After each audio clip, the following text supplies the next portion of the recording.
Bismillahirrahmanirrahim. Assalamualaikum warahmatullahi wabarakatuh. Innal hamdalillah nahmaduhu wa nasta'inuhu wa nastaghfiruh wa na'udzu billahi min shururi anfusina wa min sayyiati a'malina. May yahdihillahu fahuwal muhtadi wa man yudlil fala hadiyalah. Asyhadu an la ilaha illallah wahdahu la syarika lah Al-Malikul Qudus wa asyhadu anna Muhammadan abduhu wa rasuluhu alladzi la nabiyya ba'd. Allahumma shalli wa sallim wa barik ala Rasulillah Sayyidina Muhammadin wa ala alihi wa sahbihi wa barik wa sallim. Rabbi shrah li sadri wa yassir li amri wa hlul 'uqdatam min lisani yafqahu qawli. Rabbi zidna ilman warzuqna fahman. Allahumma inna nas'aluka ilman nafi'an wa rizqan thayyiban wa amalan taqabbalan. Bismillahirrahmanirrahim. La yadurru ma'asmi syai'un wa la fis sama' wa huwas samiul alim. Raditu billahi rabbah wa bil islami dinan wa bi Muhammadin sallallahu alaihi wasallam nabiyya. La ilaha illallah wahdahu la syarika lah, lahul mulku wa lahul hamdu wa huwa ala kulli syai'in qadir. Subhanallah wa bihamdihi astaghfirullah wa atubu ilaih. Alhamdulillah, segala puji hanya milik Allah. Hari ini di menjelang malam setelah pada maghrib kita diberikan nikmat oleh Allah Subhanahu wa taala hadirnya kita di masjid yang mulia ini. Karena inilah nikmat terbesar sebetulnya di saat kita bisa melaksanakan rangkaian ibadah yang diperintahkan oleh Rasul. Bapak-bapak yang hari ini bisa hadir di sholat berjamaah, semoga Allah memberikan istiqomah, kekuatan bahwa kita senantiasa memperhatikan bahwa sholat berjamaah ini adalah kebutuhan kita. Mudah-mudahan Allah hadirkan kepada diri kita semua hadirnya hidayah senantiasa untuk berdoa kepada Allah. Semoga Allah tidak mencabut rajinnya kita dalam melaksanakan ibadah sholat berjamaah. Amin ya rabbal alamin. Salawat dan salam semoga tercurahkan pada junjungan kita Nabi besar Nabi Muhammad SAW,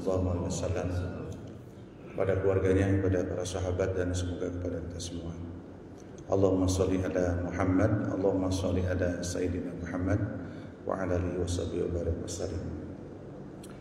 Hadirin yang dimuliakan Allah Subhanahu wa taala, pada kesempatan hari ini marilah kita coba, pada kesempatan ini kita akan mencoba kajiannya adalah bagaimana Allah menggambarkan beberapa pintu rizki yang ada di dalam Al-Quran. Jadi sebetulnya Allah sudah menyampaikan kepada kita semua banyak pintu rizki yang bisa kita bukakan. Selama ini kita tahunya pintu rizki itu, kebanyakan orang itu tahunya pintu rizki itu dalam usaha saja ya. Apa yang kita usahakan itu yang kita dapat. Wa alaisal insana masa'a wa anna sa'yuhu sabayurkan. Allah tidak akan pernah tidak memperlihatkan apa yang kita usahakan. Jadi Allah selalu memperlihatkan. Ketika kita bekerja, Allah lihatkan hasil kerjaan itu. Yaitu kalau kita jadi pegawai dapat gaji. Jadi setiap apa yang kita usahakan Allah berikan. Itu yang disebut ikhtiar. Itu pintu yang selalu kita perebutkan ya. Padahal sebetulnya di dalam Al-Quran itu banyak pintu yang harus kita bukakan. Makanya pernah ada cerita hikayah.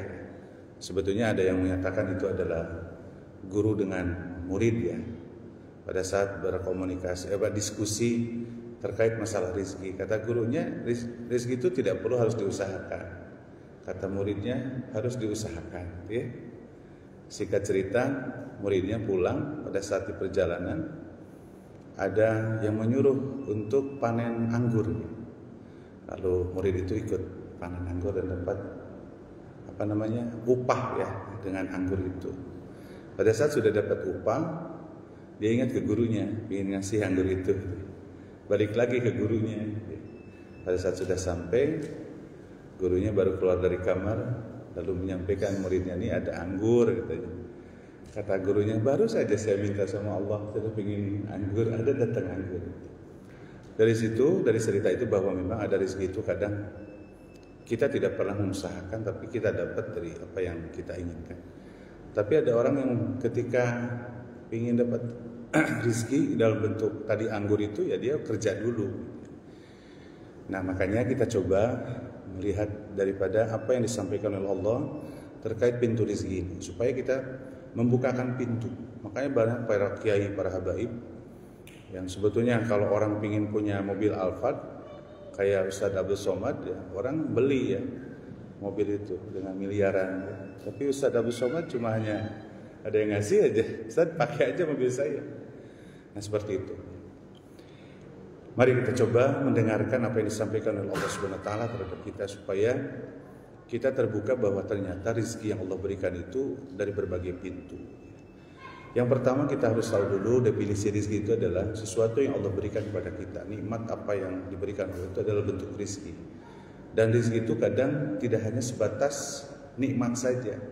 Ketika Allah kasih rezeki dalam bentuk musibah pun, itu adalah bentuk rezeki yang Allah berikan kepada kita semua.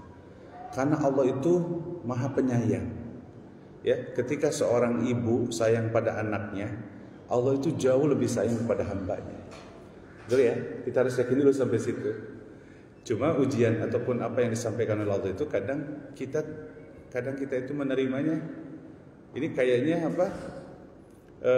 Nggak nikmat ya. Ketika kita dikasih musibah aja, itu kan kadang kita tidak nikmat ya.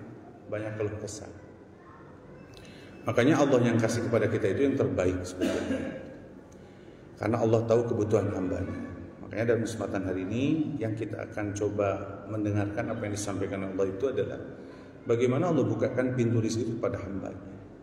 Dan kita sebagai hamba Allah harus mengejar pintu-pintu itu, supaya pintu rezeki yang Allah berikan kepada kita itu tidak hanya pada satu pintu ya. Nah, yang pertama kita harus yakin dulu ya, harus meyakini bahwa semua makhluk di muka bumi ini adalah semuanya sudah ada rezekinya. Betul ya? Kita sepakat itu. Allah menyampaikan dalam surat Hud surat 11 ayat 5 ayat 6 itu bahwa Allah semua makhluk yang Allah ciptakan di dunia itu semua sudah dengan rezekinya. Makhluk yang disebut tumbuhan, hewan, semuanya sudah ada rezekinya. Jadi kita harus yakin bahwa Allah yang ngasih rezeki kepada kita semua. Makanya pada saat ketika dulu banyak anak, banyak rezeki itu memang anak itu bawa rezekinya dari Allah sudah ditetapkan. Dalam surat Hud bisa dilihat surat 11 ayat 6 itu, A'udzubillahi minasyaitonirrajim, wa ma min dabbatin fil ardi illa 'ala Allahi rizquha wa ya'lamu mustaqarraha wa mustawda'aha kullun fi kitabim mubin. Tidak ada satupun binatang yang melata, kata Allah itu, melainkan Allah sudah memberi rezekinya. Dan Allah mengetahui ya mengetahui tempat berdiamnya makhluk itu, dan semua sudah tertulis kullu fi kitabim mubin ya. Jadi sudah tertulis. Cuma permasalahannya kita tidak tahu ya tulisan Allah itu, betul? Kalau udah tahu enak ya, betul ya. Kita nggak perlu ya tulisannya gini. Nah, semuanya sudah diatur, memang sudah Allah menciptakan. Ketika makhluk yang Allah ciptakan semua udah ada rezekinya. Tinggal kita menjemput rezeki tersebut, dan rezeki itu harus berkah. Apa yang kemarin kita dalam kajian awal, bagaimana menempuh rezeki kita supaya menjadi rezeki yang berkah. Di dalam surat yang lain, surat Sabah, dalam surat Sabah surat 34 ayat 36 itu Allah menyampaikan juga pada kita semua bahwa kullu inna fi rabbi yabsutu rizqa liman yasha wa yaqdiru walakin aktsaran nasi la ya'lamun. Katakanlah, kata Allah, sesungguhnya Allah itu melapangkan rezeki pada siapapun yang dikehendakinya. Jadi memang sudah diatur, ada yang dilapangkan, ada yang disempitkan ya. Itu memang kita harus yakin, itu semua Allah sudah mengatur pada hambanya. Jadi jangan di saat ketika disempitkan rezeki kita keluh kesah, berarti kan itu salah menyikapinya. Sikapi bahwa apa yang kita terima itu adalah semua sudah diatur oleh Allah Subhanahu wa taala. Kita tinggal ridho, dan kita harus kembalikan bagaimana nikmat yang Allah berikan dalam bentuk rezeki itu pada dalam bentuk ibadah kita kepada Allah Subhanahu wa taala. Ini memang sulit hadirin. Menerima rizki yang Allah berikan pada kita, menerima takdir dengan ridho itu memang sulit, sangat sulit. Karena manusia itu memang diciptakannya keluh kesah. Keluh kesah. Dalam surat Al-Ma'arij itu apa? Innal insana khuliqa halu'a. Sesungguhnya manusia itu keluh kesah. Idza masau syarru jazua, apabila dikasih sedikit aja kekurangan rezeki sudah ngeluh kesah. Manusia itu memang begitu. Wa idza masal khairu manua, apabila diberikan kebaikan, jadi orang kaya, punya jabatan, sombong ya, kikir, itu memang manusia. Makanya konsep di dalam kita bagaimana menyikapi rezeki itu adalah kita harus ridho atas takdir yang Allah berikan hari ini. Rezekinya yang kita terima itulah yang harus kita terima dan kembalikan kepada Allah dalam bentuk ibadah-ibadah. Jadi itu yang pertama hadirin, harus yakin dulu bahwa semua sudah diatur oleh Allah Subhanahu wa taala dan Allah sudah tahu kebutuhan hamba. Kita tinggal ridho. Ya. Kalau kita tidak ridho pasti keluh kesah. Kalau sudah keluh kesah enggak bahagia, gitu ya. Betul kan? Kalau kita keluh kesah enggak bahagia, betul ya? Yang bahagia itu yang ridho atas takdir yang Allah berikan kepada kita semua. Berikutnya dalam hadis Rasulullah SAW, dari hadis riwayat Muslim dari Abdullah bin Amr, bahwa Rasulullah menyampaikan bahwa Allah telah mencatat takdirnya. Kataballahu maqadirul khalaiq qabla yakhluqas samawati wal arda bi khamsi alfasana. Jadi Allah sudah mencatat takdir seorang hamba itu, makhluk itu, sebelum diciptakannya langit dan bumi, itu sekitar sebelum 50.000 tahun katanya. Ini untuk meyakinkan kita bahwa Allah itu sudah bersifat Al-Qayyum. Al-Qayyum itu sifatnya senantiasa membangun kehidupan dan Allah sudah catat semuanya. Cuma permasalahannya kita tidak tahu catatan Allah itu. Nah, makanya Allah memberikan disebut hidayatuddin ya, pemberian dalam bentuk agama supaya kita menyikapi rezeki yang Allah berikan itu dengan memakai agama. Itu yang pertama. Jadi kita harus yakin dulu bahwa semua rezeki itu adalah pemberian dari Allah dan Allah punya kehendaknya untuk melapangkan seseorang ini rezekinya dan menyempitkan rezekinya hambanya, dan sudah tercatat semuanya di kitabnya Allah yang sudah dicatat sebelum diciptakannya jagat raya ini. Harus yakin bahwa ternyata memang semua itu adalah sudah diatur oleh Allah Subhanahu wa taala. Nah, sekarang kita coba. Allah melihatkan seperti dalam Al-Quran itu ada beberapa pintu rizki. Pintu rizki itu yang pertama, tadi kita sudah sampaikan sebetulnya, pintu rizki yang kita usahakan. Itu kan sudah jelas ya, kita sudah paham. Ketika seseorang bisnis ya, lalu menjalani bisnis itu dengan ilmunya, ilmu bisnis, lalu ya melakukan sesuai dengan ilmu bisnisnya, lalu bagaimana dia menjalankan bisnisnya. Di situ Allah berikan bisnis itu dengan banyaknya keuntungan. Itu dalam bentuk rezeki harta, dalam bentuk rezeki keuntungan dalam bisnis itu. Jadi semua apa yang kita usahakan Allah berikan. Bahkan non muslim pun yang tidak mengenal Islam semua diberikan. Betul ya? Sekarang aja konglomerat di Indonesia yang disebut 9 naga kan bukan orang muslim ya, yang menguasai perekonomian. Tapi yang jelas kita harus yakin bahwa Allah itu kadang kita sebagai orang muslimah melihatnya rezeki kita itu berkah atau tidaknya.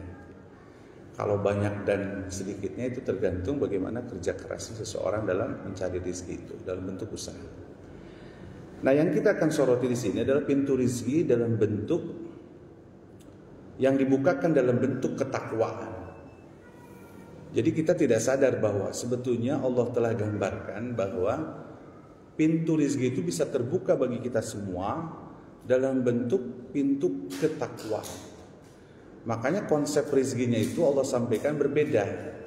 Ketika Allah berikan rezeki itu kepada orang yang bertakwa, maka pintunya rezekinya itu tidak disangka-sangka. Ini kan ayat ini orang banyak nggak percaya ya. Kalau baca surat At-Tolak surat ke-65 ayat 2 di akhir dan di awal ayat 3, kalau baca terjemahnya itu kita nggak yakin Ustaz. Beneran, saya baca ayat ini terjemahnya bener deh. Karena kita itu selalu keyakinan itu pada saat ketika seseorang datang ke dukun aja, Lalu kata dukun teh, ini kamu kalau pingin banyak harta harus begini. Kita harus suka yakin ya. Suka yakin kan?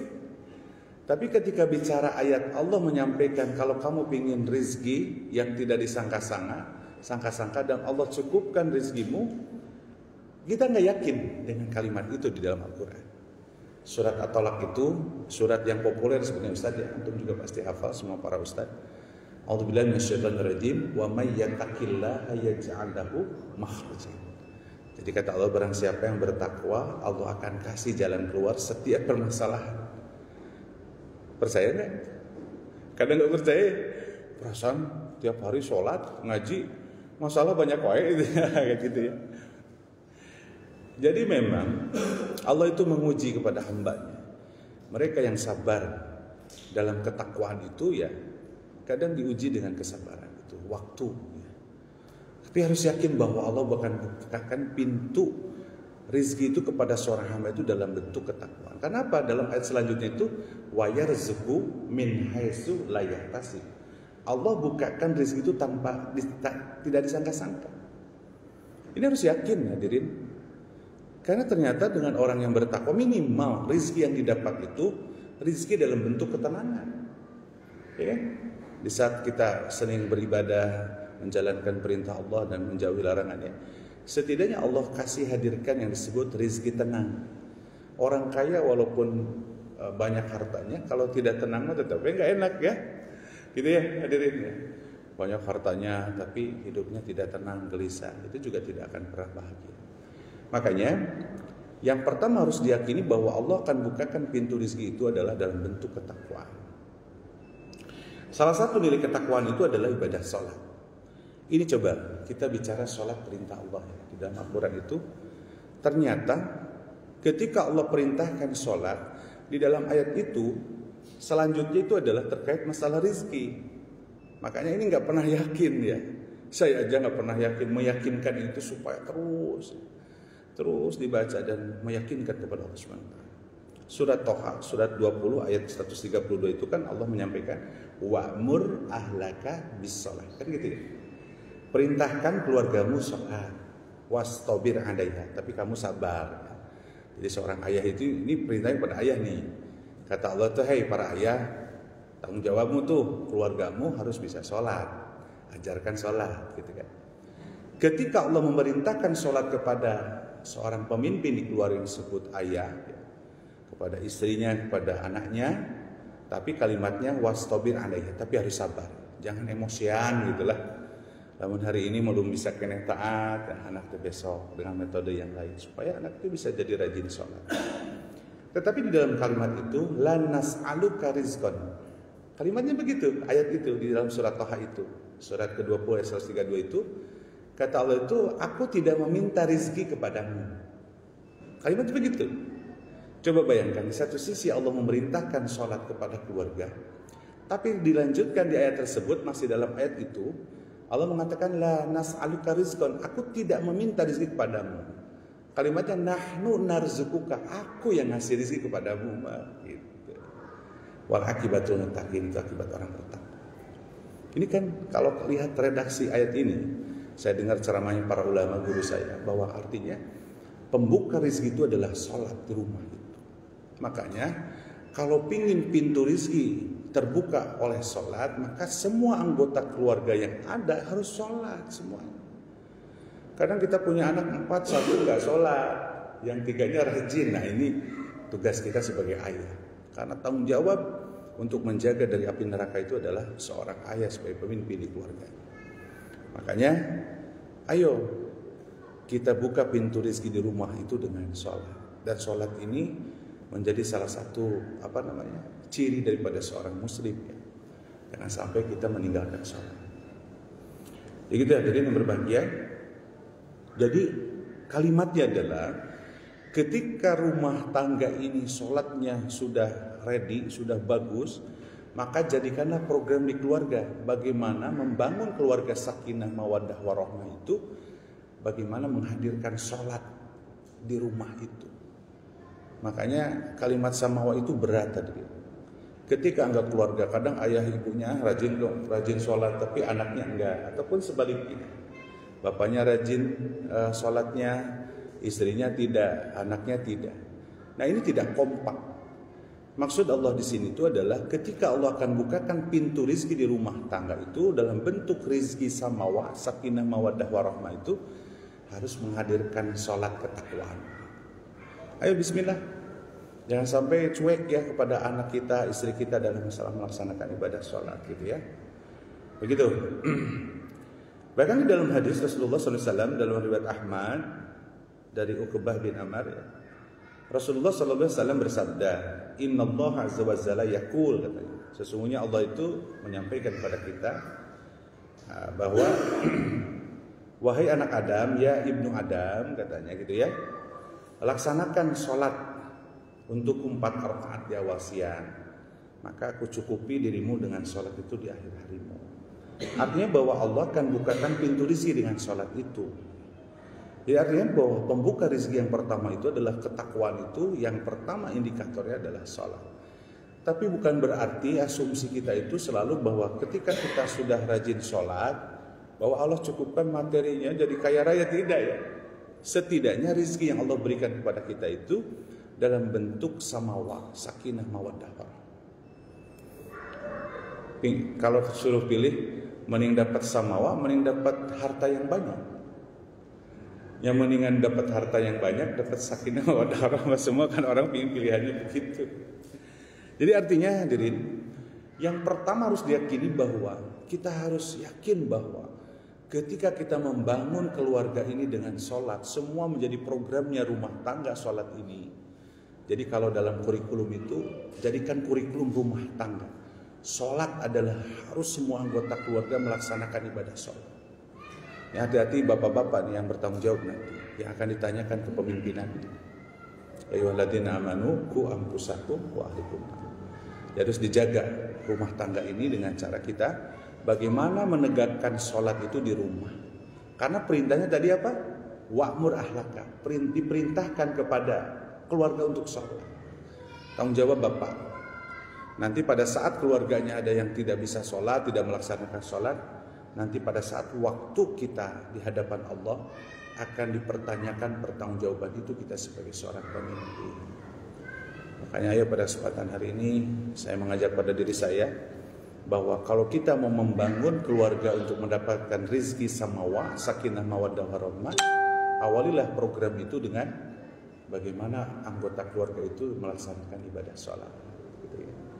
Nah, nanti kalau sudah sholatnya hebat, baru ke yang lainnya, ibadah-ibadah yang lainnya. Kalau sudah ibadah-ibadah yang lainnya dilaksanakan di keluarga, saya yakin Allah akan bukakan pintu rizki. Bahkan di dalam Al-Quran itu disebutkan wa yarzuqu min haitsu la yahtasib. Rizki itu tidak disangka-sangka. Dan Allah Maha segalanya ya. Bahkan ayat selanjutnya apa? Wa may yatawakkal 'alallah fa huwa hasbuh. Kalau kitanya berserah diri kepada Allah SWT yang disebut tawakal, maka Allah cukupkan. Ya, jadi itu yang pertama. Jadi nanti pulang dari sini ngobrol kepada istri, Bu, ayo kita sukseskan rumah ini supaya dapat samawah, sakinah, mawaddah, warahmah. Kita tegakkan sholat di rumah tangga ini. Kalau itu masih kacrut, bohong itu ngomong dapat samawah itu. Nggak ada dapat samawah. Yang ada ribut, yang ada masih banyak ngurusin dunia dan seterusnya. Jadi yang harus kita bangun itu pertama adalah di keluarga. Bagaimana sholat ini menjadi pembuka rizki. Salah satunya minimal sakinah, mawaddah. Paham yang pertama itu ya. Jadi ayatnya surat At-Tolaq. Ya, surat At-Tolaq itu adalah surat ke-65 ayat 2 dan 3. Bahwa itu Allah bukakan pintu rizki dari nilai ketakwaan. Salah satu nilai ketakwaan itu yang paling utama di dalam Islam itu bagaimana sholat ini menjadi pembuka rizki di rumah tangga kita. Itu yang pertama. Yang kedua, pintu rizki itu dalam bentuk istighfar.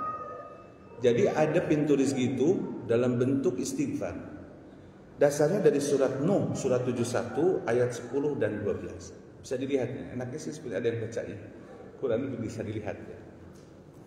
Dalam surat Nuh 71 itu Allah menyampaikan, A'udzubillahi minasyaitonirrajim, faqultu astaghfiru innahu kana ghaffara. Yursilis samaa'a 'alaihim midrara wa yumdidna bi amwalin. Kalimatnya begitu. Ini kalau kita baca Al-Quran ini nggak yakin.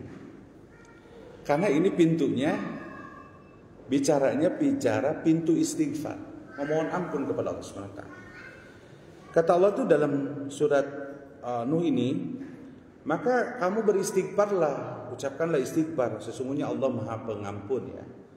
Nah, yursilis sama alaihi dzulum. Allah akan turunkan dari langit itu rizki yang lebat.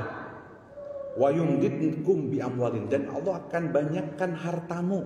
Ini kalimatnya sudah amwal, sudah bicaranya harta. Jadi kan luar biasa, tidak ada secara logik. Ketika kita beristighfar kepada Allah, Allah cukupkan rezekinya sangat lebat dan Allah banyakkan hartanya. Kan bingung, udah nggak yakin itu.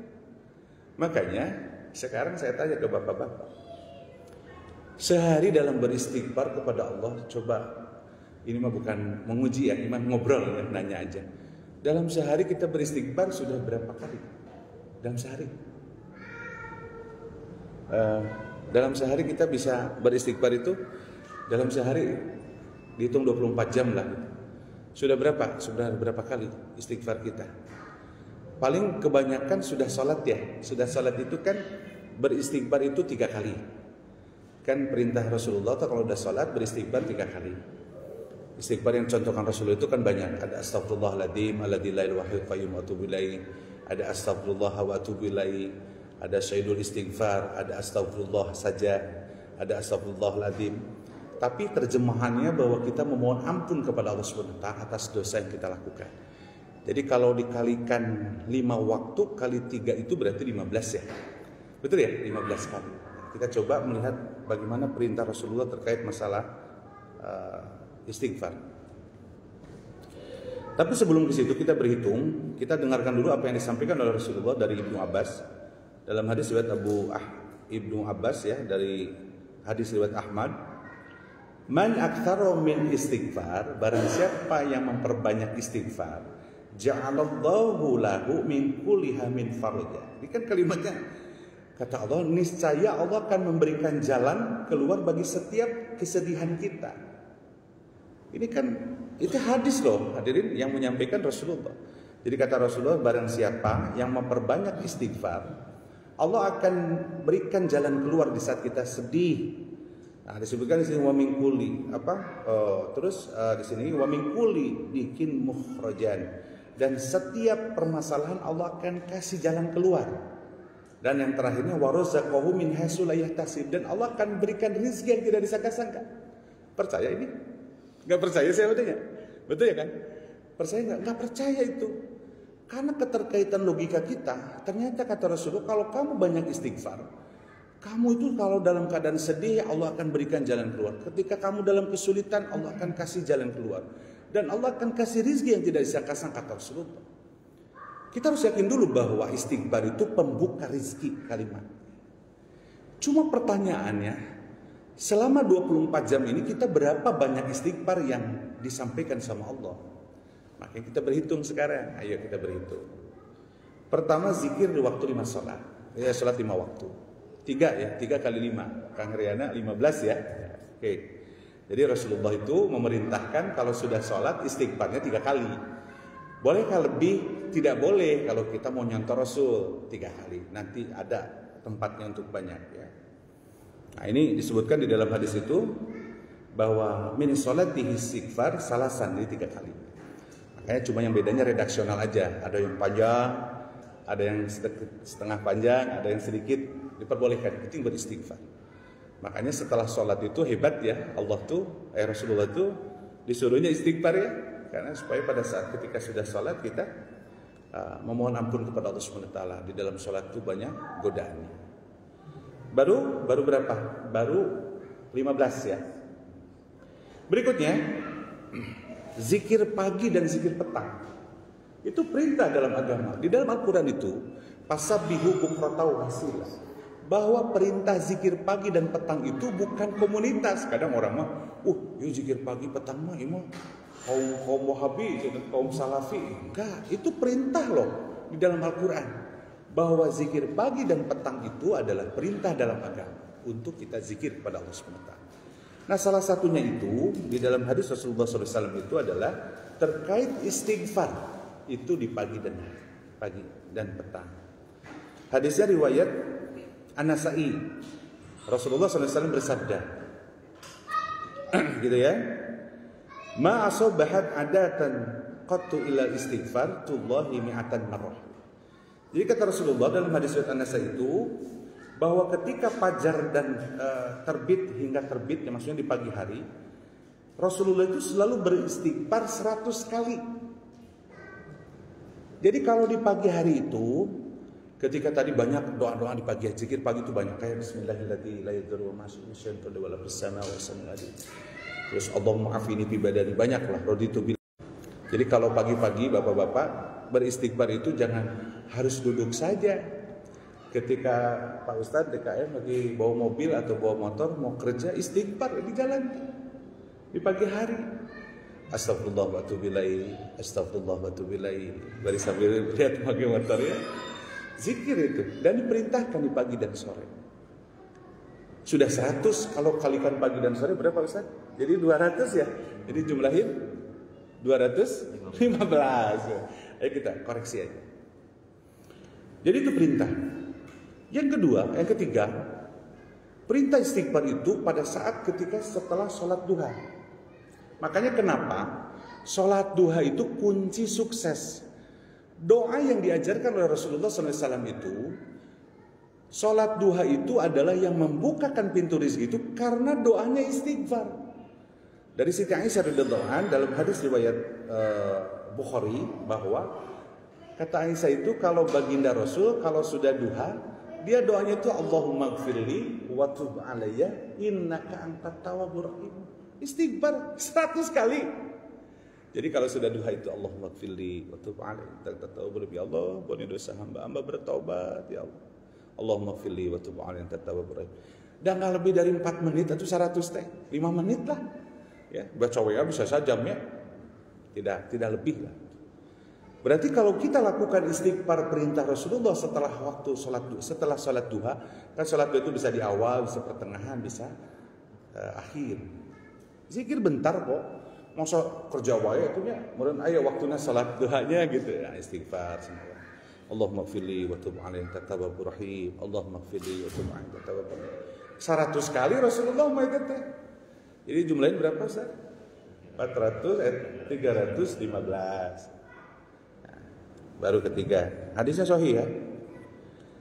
Yang keempat, itu di dalam Al-Quran itu ada dalam surat Az-Zariyat, surat 51 ayat 18. Surat Al-Imran, surat ketiga ayat dalam ayat itu wal mustaghfirina bil ashar itu di dalam ayat 16-nya. Allah menyampaikan di dalam surat Az-Zariyat itu begini. Innal muttaqina fi jannati wa uyun. Sesungguhnya orang bertakwa itu memang akan hadir di surga ya. Dan airnya mengalir. Tapi Allah menyampaikan dalam ayat berikutnya di 16, 17, 18, 19 itu kata Allah gini, orang-orang ahli surga di dunianya gitu sih Allah teh. Ya itu ahli surga nih, orang bertakwa teh. Tapi di dunianya apa kata Allah dalam suratnya ayat 18 itu? Wabil ashari hum yastaghfirun. Bahwa pada saat menjelang sahur dia beristighfar. Nih yang disebut sahar di dalam saya juga kata guru saya. Yang disebut al-lail itu ba'da isya sampai menjelang sahur. Makanya sahur itu menjelang subuh. Itu waktu sahur. Makanya kalau nanti Ramadan Ustaz, kalau sahur jam 1, jam 2 itu mah bukan waktu sahur, waktu malam ya makannya gitu ya. Itu mungkin lapar deui, makanya kenapa ada waktu sahur. Di dalam Islam itu ada waktu sahar. Sahar itu menjelang subuh. Jadi kalau sekarang jam 4.20, berarti jam 4 itu sudah waktu sahur. Nah, kita itu duduk pada saat rangkaian ibadah pagi itu kan. Pertama tahajud ya. Kita sudah tahu bangun tahajud, bilangannya mau ganjil, mau 3, mau 7, mau 9, mau 11, mau 23, mau 33 silahkan sesuai kemampuan. Ketika sudah tahajud, kita berdoa akan makbul doanya. Nanti setelah itu menjelang subuh, maka beristighfarlah sebanyak-banyaknya kepada Allah Subhanahu wa taala. Anu bagus manya imadah saya ngasih tahu kepada saya pribadi. Nu bagus mah pada saat menjelang subuh teh panggil istri kita. Bu sini. Nah, istrinya tuh ngomong, "Mbak, maafin ibu ya, maafin bapak ya." Beristighfar, saling memaafkan menjelang subuh. Itu bagus. Kalau kita pakai istighfar itu dengan kalimat yang terpendek, astagfirullah saja, itu kalau 1 menit itu 25. Coba itu. Kalau astagfirullah, apalagi kalau astagfirullah wa atubu ilaih, astagfirullah wa atubu ilaih, itu kan perintah Rasulullah. Dalam 1 menit itu 25 istighfar. Jadi kalau dalam waktu 10 menit kita beristighfar, ada berapa jumlah istighfar kita? 250 beristighfar kita kepada Allah SWT. Apalagi kalau kita beristighfarnya sambil bermuhasabah, mengevaluasi dalam sehari. Padahal ini perintah dalam Al-Quran itu setiap waktu sahur. Artinya bahwa kita setiap hari itu mengevaluasi hidup itu dalam sehari di waktu sahur. Makanya kata Umar bin Khattab itu radhiyallahu anhu, hasibu anfusakum qabla an tuhasibu. Udah Isa? Oh, belum. Hisablah dirimu sebelum Allah hisab. Nah, menghisabnya itu di waktu sahur. Jadi kemah bapak-bapak yang mulai nih besok, nanti sama-sama saya juga berusaha. Setelah sholat tahajud menjelang subuh, duduk dulu bari merenung sehari teh, ya Allah, itu pernah mulutnya suka apa? Ngejelekin orang, beristighfar, ya Allah ampuni, tadi teh nyakitin teman saya, tadi teh begini. Nah, evaluasi. Kalau kita bermuhasabah, jadi kita itu bisa tahu diri bahwa kita dalam sehari kemarin itu kita melakukan kesalahan. Makanya Rasulullah itu punya ada catatan, kalau sama masih celaka, masih rugi ya. Kalau berbeda, kalau lebih jelek celaka, kalau lebih bagus itu ya. Nah, tempatnya itu di waktu sahur. Ini Al-Quran loh. Jadi sekarang mah harus punya program di rumah teh. Waktu sahur, kalau bukan di Ramadan, maka kita harus mengevaluasi diri dengan cara beristighfar kepada Allah SWT. Astagfirullah wa atubu ilaih, astagfirullah wa atubu ilaih. Sendirian cucurkan air mata, Allah rindu dengan cucuran air mata kita. Kan banyak dosa. Taruhlah tadi 10 menit, berarti 250 Kang Yana. 250 tambah 315 udah berapa? 565. Geningan lobanya sehari teh. Nah, itu yang akan bisa membukakan pintu rezeki ya. Di dalam surat Al-Imran disebutkan wal mustaghfirina bil ashar. Kalimatnya yang tadi mah wabil ashari hum yastaghfirun, di dalam Al-Imran mah wal mustaghfirina bil ashar. Jadi orang-orang hebat di mata Allah itu dia beristighfar di waktu sahur. Ini perintah Al-Qur'an hadirin. Allah tuh sudah ngasih tahu, kalau kamu ingin bukakan pintu rezeki, kamu hadir dong di waktu sahur, beristighfarlah di situ, memohon ampun. Ai sendirian banyak Ustaz, Pak, kita tuh bisa tersentuh. Kalau sendirian cucurkan air mata, lihat dosa dalam 1 hari. Itu ya. Terus berikutnya, jadi sudah 600 berapa tadi? 15. Dan yang kelima, zikir terkait masalah istighfar itu, para ulama sepakat bahwa ada zikir muqayyad yang ditetapkan waktunya dan ditetapkan bacaannya, ada zikir yang mutlak, bebas waktunya.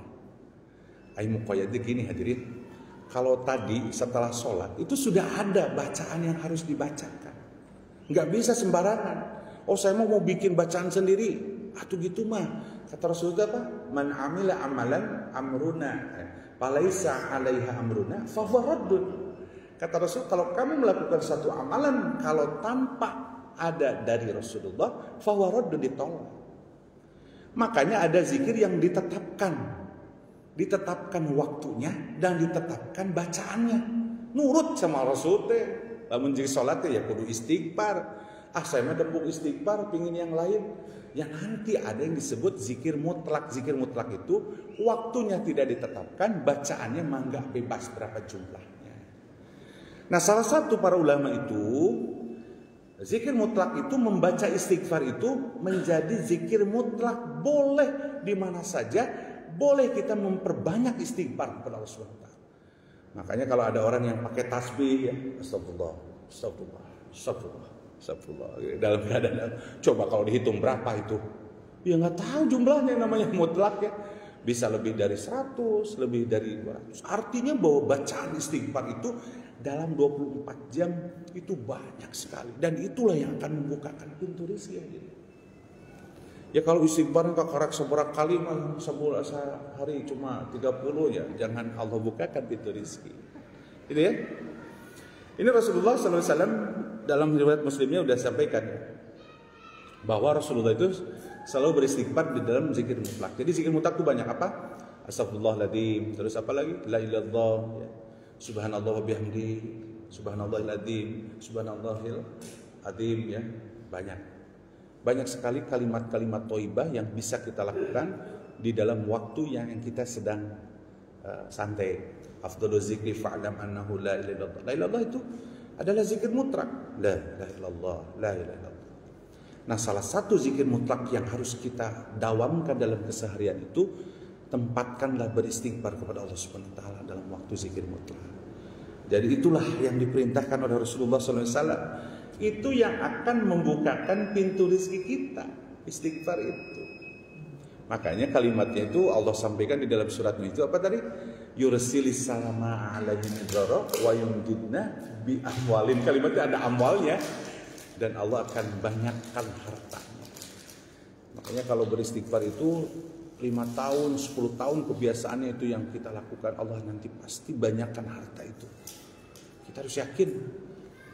Yang biasanya yang gak yakin itu yang goda ya. Baru ge apa? Sebulan kita beristighfar banyak ya. Ngomong sama Allah teh, perasaan gue istighfar banyak, kita udah sebulan can benghar-benghar aja gitu ya. Padahal cek Allah teh, kamu lah mentang ngomong gitu, sehari lagi istighfar, udah saya kasih tuh, udah gitu. Makanya harus sabar dalam ketaatan kita kepada Allah SWT. Berbaik sangkalah sama Allah. Kalau tidak dalam bentuk harta, nanti jadi lembaran ibadah tuh, nanti di akhirat tuh Allah akan ganti. Ya, kan orang miskin dengan orang kaya itu bedanya 500 tahun ya masuk surganya. Ya. Gitu, ya. Jadi hadirin berbahagia, itulah sebetulnya pembuka rezeki itu yang disampaikan hari ini. Masih ada pintu-pintu di dalam Al-Quran itu yang bisa kita bukakan, dan ini luar biasa Allah menyampaikan kepada kita semua. Karena waktunya sempit, jadi materinya memang kita cicil ya untuk pintu rezeki. Nanti kalau saya diundang lagi untuk kita lanjutkan. Yang jelas sekarang ini kita harus tahu bahwa pintu rezeki yang kita harus bukakan di rumah tangga dengan pintu ketakwaan, utamanya sholat tadi. Pingin samawa di rumah, sholatnya semua komitmen, programkan. Yang kedua, pingin pintu rezeki harta yang banyak, istighfarnya minimal 600 kali sehari. Lamun can 600 macan puluh lah. Kalau pingin punya Alphard ya 1000 kali itu istighfarnya gitu. Ini percaya nih, ini Al-Quran dan hadis Rasulullah, bukan dari saya. Insya Allah ini adalah ikhtiar kita membukakan pintu rezeki dari Allah. Setidaknya kita terhapus dari dosa, bersih. Ketika bersih, kita diberikan kenikmatan yang disebut ketenangan dalam hidup. Hadirin yang berbahagia, itulah yang disampaikan oleh Allah dan Rasulnya kepada kita semua. Semoga kita pada hari ini Allah bukakan pintu kepada kita untuk bisa menjalankan komitmen kita kepada Allah SWT, bahwa ternyata Allah tuh kasih loh pintu-pintu yang lain. Kita bukakan. Kalau sudah kita bukakan, kita tunggu 5 tahun, 10 tahun, 15 tahun. Allah bukakan pintu. Mungkin ke anak kita dibukakan pintu rezekinya. Tahu-tahu anak kitanya yang diberikan jadi generasi yang secara materinya mampu gitu ya. Gitu ya, jadi insyaallah mudah-mudahan ini adalah apa yang disampaikan Allah dan Rasulnya kepada kita semua. Mari kita sampaikan kepada Allah dan Rasulnya, ya Allah, ya Rasul, sami'na wa ata'na. Kami taat, kami dengar dan kami taat.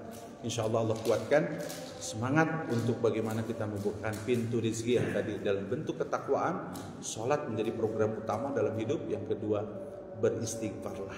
Ayo, bismillah, mudah-mudahan Allah kasih hidayah bagi saya dan kita semua. Semoga kita bisa melaksanakan apa yang diperintahkan oleh Allah dan Rasulnya. Amin. Demikian bisa disampaikan. Permohonan maaf kalau ada kata-kata yang kurang berkenan. Kalau ada kata salah yang salah, mohon dibukakan pintu maafnya dan yang benarnya dari Allah dan Rasulnya. Mari kita akhiri dengan tutup dengan alhamdulillah dan doa kafatul majlis. Alhamdulillahirabbil alamin.